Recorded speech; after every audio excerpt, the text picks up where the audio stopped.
नमस्कार दर्शकों, स्वागत है आपका पीओ भारत पर। देखिए, बिहार विधानसभा चुनाव को थोड़ा वक्त बचा है और इस बीच हम चर्चा लगातार कर रहे हैं कि किस सीट पर कौन-कौन संभावित उम्मीदवार हैं, किनकी जीतने की संभावना ज्यादा है। और आज बात करेंगे हम नरपतगंज विधानसभा सीट की। इस सीट पर इस वक्त बीजेपी काबिज है। बीजेपी यहाँ से चुनाव 2020 में जीती थी। 2025 के क्या समीकरण यहाँ से बन रहे हैं, यहाँ चुनाव जब होगा तो कौन कौन यहाँ मजबूती से मुकाबला करेगा और किसकी हार हो सकती है। हमारे साथ चर्चा में इस वक्त प्रदीप झा सर जुड़े हुए हैं, राजनीतिक विश्लेषक है। सर, नरपतगंज की अगर हम बात करें तो नरपतगंज में अभी आप क्या तस्वीर देख रहे हैं, क्या समीकरण है यहाँ का, क्या जातिगत समीकरण है, और पार्टियों में अगर देखें तो एनडीए और महागठबंधन से टिकट की दावेदारी किस किस को मिलती हुई आपको नजर आ रही है। अर्पिता, वहां पिछले बार की तरह ही जिस तरीके से लगातार अगर हम देखें 4-5-6 चुनाव से, चूंकि 1990 से ही अगर हम देखें, अगर उस विधानसभा सीट में मेरा व्यक्तिगत इंटरेस्ट रहा है, क्योंकि कुछ परिचित लोग लगातार चुनाव लड़ते रहे वहां से, ठीक है, तो इसीलिए मेरी नजर रहती थी वहां 90 से ही, छात्र जीवन से ही उस सीट पर ध्यान रहता था। तो एक ऐसी सीट है वहां जहां पर कि एक बार आरजेडी जीतती है, दूसरी बार भाजपा जीतती है। उसका कारण है, अच्छा। ठीक है, कारण क्या है? हाँ, उसका कारण ये है कि मतलब सामाजिक समीकरण, एक ही सामाजिक समीकरण से बीजेपी भी लड़ती है, आरजेडी भी लड़ती है, ठीक है, कई, और लोग दुविधा में एक बार गलती करते हैं और दूसरी बार धोखा खाते हैं। दोनों चीजें, एक बार गलती करते हैं और दूसरी बार धोखा खाते हैं, दोनों में डिफरेंस, अंतर मैं समझाऊंगा आगे, ठीक है, कैसे गलती क्या है और धोखा क्या है। गलती हो गई कि मैंने जानबूझ के गलती कर लेना, और धोखा होता है कि ये धोखा मतलब कि आपने अनजाने में कुछ किया और लेकिन दूसरे ने ठग लिया। तो पिछली बार क्या हुआ, पिछली बार जो है धोखा हो गया लोगों से। बीजेपी के टिकट पर एक ऐसे, बीजेपी के नाम पर एक पुलिस अधिकारी को टिकट मिल गई वहां, जयप्रकाश यादव बीजेपी से टिकट मिल गया वहां, ठीक है, वो पूर्व में पुलिस अधिकारी ने पैसा कमा कर आए, बीजेपी वालों को दिखाया, क्योंकि जानती है कि आज के दौर में बहुत सारे हर राजनीतिक दल में पैसे वालों की थोड़ी पूछ ज्यादा बन जाती है, ठीक है, तो उनको भी जयप्रकाश यादव जो है, जितनी रैलियां होती थी अमित शाह की, हर में जो है बस भर भर कर लाया करते थे, खर्च किया करते थे अपने सब तरफ से, तो उनको टिकट मिल गया। लोगों ने समझा कि भाई बहुत मजबूत आदमी है, लड़े भी, चुनाव भी जीत गए, ठीक है, लेकिन आम जनता निराश है। निराश इसलिए है कि जिस उम्मीद से लोगों ने चुनाव जिताया वो अपेक्षा पूरी नहीं होती है। 2015 में वहां से अनिल यादव जीते, आरजेडी के उम्मीदवार हैं, मतलब लगभग मैं बताऊं 30-35 वर्षों से वहां से केवल यादव जाति के उम्मीदवार जीतते हैं, ठीक है, उस विधानसभा सीट से, जब से मुझे याद है तब से। 2015 में वहां से जीते अनिल यादव आरजेडी के, ठीक है, भाजपा के जनार्दन यादव को हराकर, और 2010 में भाजपा की देवंती यादव चुनाव जीती थी, और 2005 में भाजपा के जनार्दन यादव जीते थे। 2005 के दोनों चुनाव में 2000 में फिर जनार्दन यादव जीते थे, और उससे पहले फिर अनिल यादव जीते थे, ठीक है, तो और 95 में फिर जनार्दन यादव। तो इस तरीके से वहां पर बीजेपी को लोग उम्मीद से लेकर आते हैं, वहां की जनता मजबूरी में बीजेपी को लेकर आती है, क्योंकि आरजेडी जब जब जीतती है तब तब वहां पर हिंदुओं पर अत्याचार बढ़ जाता है, और उसमें शामिल यादव जाति के लोग भी होते हैं, ठीक है, उनके भी गाय है, बैल है, खोल कर ले आते हैं लोग, बांग्लादेश बॉर्डर पार करा देते हैं, ठीक है, लेकिन जब बीजेपी को भी देता है, वोट देता है, बीजेपी के भी एमएलए जीतते हैं, तब भी कोई अंतर नहीं पड़ता, लोग धोखा खाते हैं। लोग वोट डालते हैं इस उम्मीद से बीजेपी को कि बीजेपी हमारी रक्षा करेगी, ठीक है, हमारी समस्याओं से मुक्ति दिलाएगी, लेकिन बीजेपी भी, हाँ बिल्कुल प्रदीप जी, बीजेपी मुक्ति नहीं दिलाती है। और जो कैंडिडेट जिस तरीके से आपने बताया कि सिर्फ धोखा मिलता है जनता को, 2025 में भी यही धोखा मिलने जा रहा है। क्या लगता है आपको कि कुछ बीजेपी बदलाव करेगी कैंडिडेट में? क्या अन्य नामों की चर्चा है बीजेपी की तरफ से यहाँ पर? हाँ, अन्य नामों की चर्चा तो है ही, मिलना भी चाहिए, बदलना चाहिए बीजेपी को, अगर वो सीट, देखिए उस सीट को जीतने में दिक्कत नहीं है।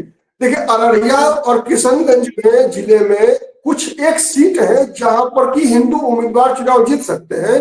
अभी तक 10 साल बाद फिर क्या होगा नहीं कहा जा सकता। जिस तरीके से उन जिलों में डेमोग्राफी बदल रही है, जनसांख्यिकीय परिवर्तन हो रहा है, उसमें कब तक वहां कोई यादव जी चुनाव जीतते रहेंगे कहना मुश्किल है। ठीक है, 10 साल के बाद हो सकता है कि अभी जो 20% मुसलमानों की संख्या है वही वहां 40% हो जाए, तब तो फिर वही अररिया वाली स्थिति होगी, किशनगंज वाली स्थिति होगी, यादव जी जो है घंटा डलाएंगे। ठीक है, तो ये स्थिति है वहां। लेकिन लेकिन दरअसल समस्या ये है कि करे क्या, समाज क्या करे। अरे वहां का हिंदू बटा हुआ नहीं है, वहां के नेता जो भी चुनाव जीत कर जाता है ना वो सब धोखा देता है उनको, तो बेचारा करेगा क्या। तो प्रदीप जी, तो आपने कहा कि कई नामों की चर्चा है, तो उन नामों में मजबूत दावेदार है कोई जो यहाँ से इस बार भरोसे में ले ले पब्लिक को, जनता को, कि वोट अगर आप देंगे तो इस बार धोखा नहीं होगा, काम होगा, ऐसा कोई है चेहरा? हाँ, बीजेपी को देखिए, बीजेपी को वहां पर नए लोगों को टिकट देना चाहिए। ठीक है, जो कि कुछ करने की, कुछ बनना उसका मकसद नहीं हो कि एमएलए बन जाए, एमपी बन जाए, ये सेकेंडरी हो, प्राइमरी हो कि उसको चुनाव जीतना है। ठीक है, और चुनाव जीतकर वहां की जो समस्या है, स्थानीय समस्या है, उन समस्याओं से लड़ना पड़ेगा वहां। ठीक है, वहां बार बार जो है, आपको याद होगा पिछले चुनाव से पहले, लोकसभा चुनाव से पहले पिछली बार वहां पाकिस्तान जिंदाबाद के नारे लगे थे रैली में, जो है पाकिस्तान के क्रिकेट मैच में जीत की खुशी में जो है लोगों ने रैली निकाल दिया था। ठीक है, तो इस तरह की धरती है वहां अररिया। तो वहां पर जैसे विजय यादव बीजेपी में संघ बैकग्राउंड के, आरएसएस बैकग्राउंड के, उनको टिकट दिया जा सकता है। जनार्दन यादव भी रहे हैं, धरती परिषद से जुड़े हुए रहे हैं, बीजेपी से लंबे समय तक कार्यकर्ता रहे, वो भी एक उम्मीदवार है। और एक और युवा उम्मीदवार है वहां से, रोशन यादव। ठीक है, रोशन यादव भी एक युवा कार्यकर्ता है, लगा हुआ है। ठीक, को ऐसे लोगों पर दाव लगाना चाहिए जिसको अंदर कुछ करने का जज्बा हो। सीमांचल एक ऐसा इलाका है जहां पर कि आने वाले दिनों में समस्याएं देश के लिए बढ़ने वाली है, बिहार के लिए नहीं। समस्या देश के लिए बढ़ने वाली है। ठीक है, जिस प्रकार से एसडीपीआई जो पीएफआई का पॉलिटिकल फ्रंट है, एसडीपीआई जिस प्रकार से नेटवर्क बढ़ता जा रहा है, आपने सुना है इधर के दिनों में आईएसआईएस का दरभंगा मॉड्यूल की चर्चा पूरे जो गुप्तचर के लोग हैं इस मॉडल पर, मॉड्यूल पे काम कर रहे हैं। ठीक है, तो अब इन सब चीज को रोकेगा कौन? केवल सरकार की एजेंसी रोक पाएगी क्या? जब तक समाज का सहयोग नहीं मिलेगा सरकार को, और समाज का सहयोग लेकर कौन आएगा? जनप्रतिनिधि जब तक ईमानदार नहीं होंगे, वो समर्पित नहीं होंगे, वो राष्ट्रीय सुरक्षा के प्रति कॉशस नहीं होंगे, तब तक कोई केंद्रीय एजेंसी या केंद्र सरकार के स्तर पर भी कोई विशेष परिवर्तन होने की संभावना नहीं है अभी तक।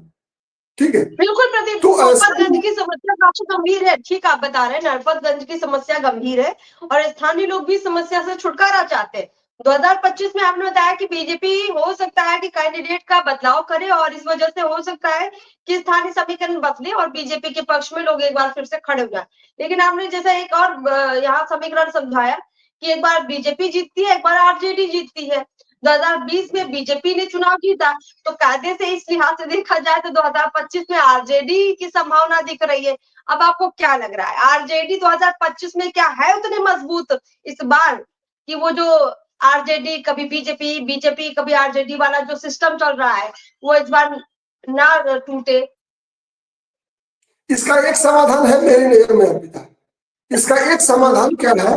बीजेपी ऑपरेशन लोटस के लिए जानी जाती है। ठीक है, और वहां नरपतगंज से आरजेडी नहीं जीतती है, आरजेडी से जो अनिल यादव है वो जीतते हैं चुनाव। ठीक है, और अगर बीजेपी ऑपरेशन लोटस के द्वारा अनिल यादव को पार्टी में शामिल कराकर अनिल यादव को टिकट दे, तो मुझे लगता है कि आने वाले 20 वर्षों तक बीजेपी वहां चुनाव नहीं हारेगी।